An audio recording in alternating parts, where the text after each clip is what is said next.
around refining those to a smaller number of 5 or 6. If you didn't participate, there's another round coming, so look out for a website near you.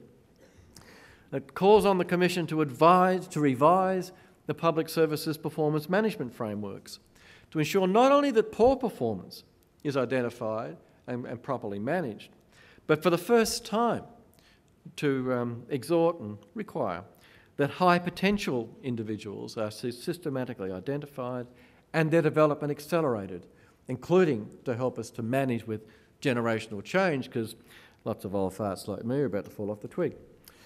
It also calls upon us to establish a strategic centre for leadership, learning and development to achieve a stronger strategic alignment between the Commission's leadership and development and talent management activities and the contemporary human capital priorities that are identified by the Secretary's Board for the Australian Public Service.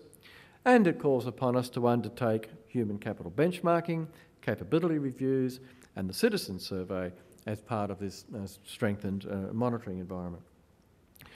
A human capital priority plan is to be identified for the consideration of the Secretary's Board to assist in implementing these initiatives and over time to identify emerging systemic workforce issues for the public service at large. And the long-standing emphasis on the APS-wide whole-of-government collaboration of a means of generating optimal outcomes are to be strengthened, and I'll come back to that. Importantly, ahead of the game challenges the public service to adopt a more systematic and consistent approach to workforce planning and to developing its people. At the moment, only 30% of agencies undertake systematic workforce planning, and only 8% of agencies say that they undertake any kind of talent management activities. We are to develop more consistent approaches and to promulgate them and to consistently assess performance in these areas. The aim is to avoid both excessive interference from the centre and the development of this, the compliance tick box mentality in agencies. The important element of this reform is to provoke debate within agencies and at the level of the Secretary's Board about the needs of the Australian public service workforce so that we can be sure that we develop the capability that we need as things change over time, and to embed active management of the workforce into agency practices by concentrating on strategically relevant issues that add value to the management of an agency. These strategic issues will need to be identified and periodically updated in consultations with agencies and with their leadership. A central element of this process will be to build a workforce that reflects the diversity of the populations whose need the public service seeks to anticipate and to serve. And we have to admit that in a couple of critical areas, especially in terms of the representation of Indigenous Australians or those with a disability, or at least in the senior ranks of women, that we certainly have room to improve here. Improved performance and talent management practices will be put in place. There are to be clearer work level standards designed to allow a greater alignment of skills and training to job requirements, and salaries and the conditions, according to the blueprint, are to be better aligned over a period of time. Before leaving this topic, let me add there's also been a degree of re-centralisation over time in respect of some of the financial management functions. But these have responded essentially to new opportunities to exploit economies of scale, using centralised purchasing, for example, or in respect of travel or common services, all through ICT. The fundamental thrust of the devolution of financial management, namely to preserve the flexibility of agencies to reallocate resources and to use program budgeting techniques as a management tool, remain unchanged. The third theme that I threatened you with was accountability. If we look back once more to Coombs, he called for greater agency accountability through strengthening agency annual reporting processes. And Coombs also advocated higher personal responsibility of public servants.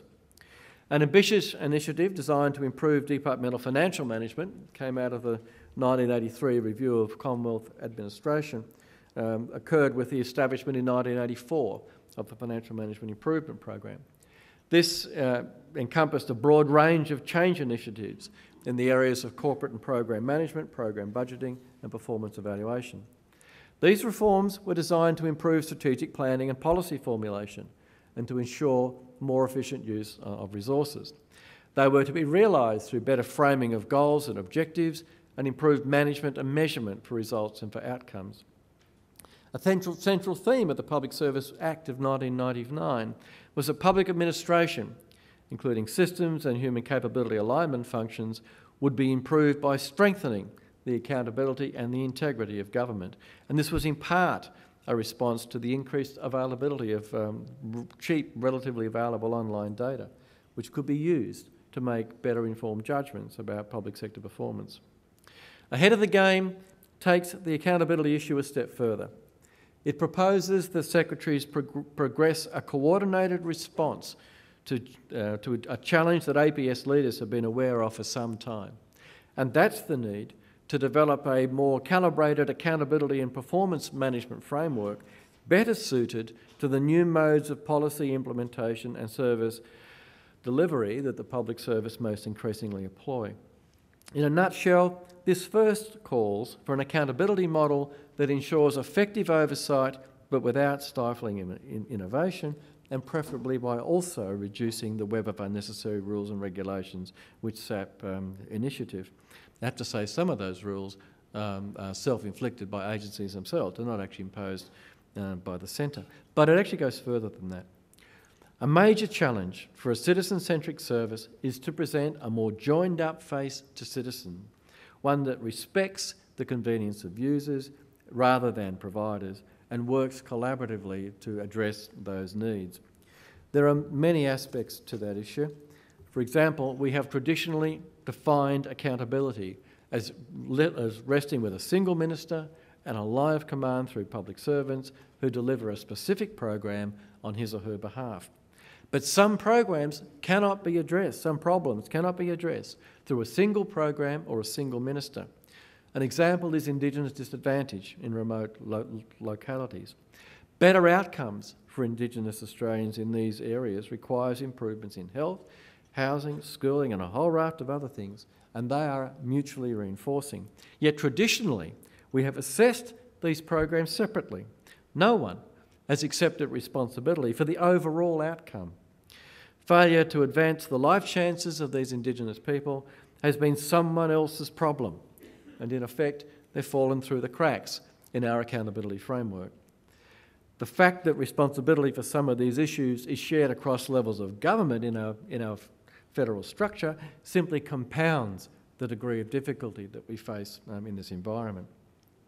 Ahead of the Game challenges the public services leadership to work systematically through our service delivery models and our accountability frameworks to find solutions to how we can better hold agencies and individuals accountable for their contribution to achieving desired outcomes when a number of programs or a number of portfolios or a number of jurisdictions are involved in achieving the ultimate outcome. And in parallel with this, the public service intends to establish a more robust and effective risk management system. And the 2010 reforms include a whole new set of monitoring and reporting arrangements.